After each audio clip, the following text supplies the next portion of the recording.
really started out about a month early.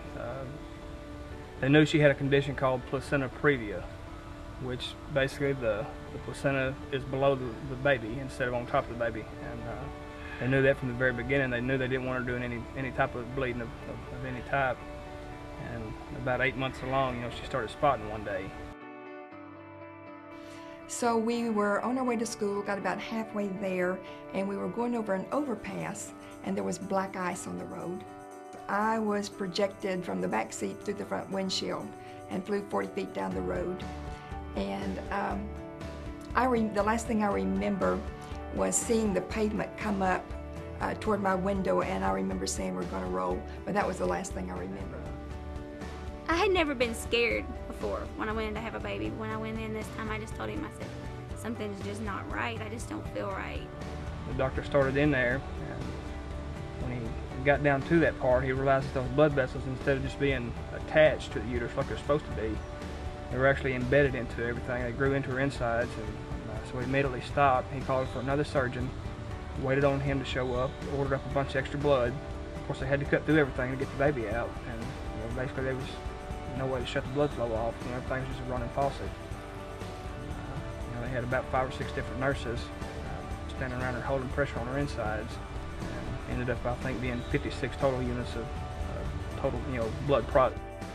They didn't think I would make it to be airlifted, and they called the family in to say goodbye, but they gave me 4 or 5 pints of blood and got me stabilized enough that they could airlift me. They took my spleen out, and then they put me in ICU. I had broken facial bones, I had a crushed heel, I had a broken wrist, I had a pretty bad brain injury. At that point they didn't know it, but I had a broken neck. I was so swollen from the impact that it had actually held my neck in place while all this was happening. And I have some friends that say that it was not necessarily the swelling, but maybe angels or God's way of holding my neck in place. And I can't argue with that at all. It's one thing I do appreciate about the doctors there, the Christian people.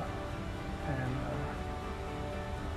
I told him, I said, I'm behind you all the way. My faith's in God. I believe He can do this, and I believe He can pull it through. And I remember he looked at me just as square in the eye, as he could, and said, there's a chance that he may not.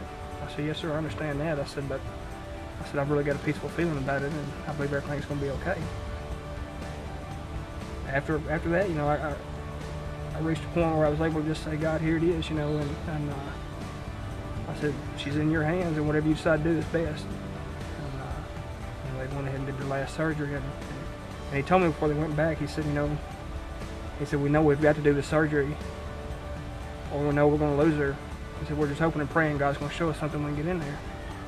And I think there were 6 surgeons in there that last surgery, and they found out their ovaries were bleeding, and so they removed ovaries for the last surgery and fixed it. We just did a lot of praying about it, and that's one thing I appreciate. The doctors were praying, nurses were praying, there were total strangers in the hospital praying for us, people we didn't even know, and plus all friends and family, and that's kind of what pulled us through it, I think.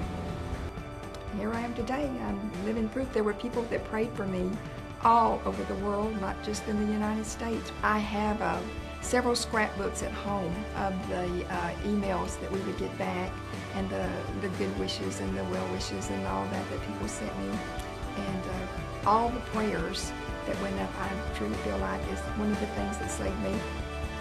And it really, I seen my faith tested, and I felt like it improved my life. Just because I felt like I did the right thing. I give it to God, and here it is. Do with it what you want, and we'll take whatever you give us.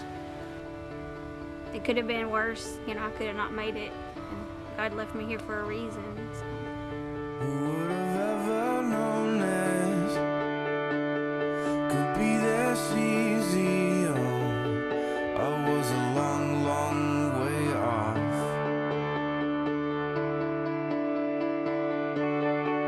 And just like that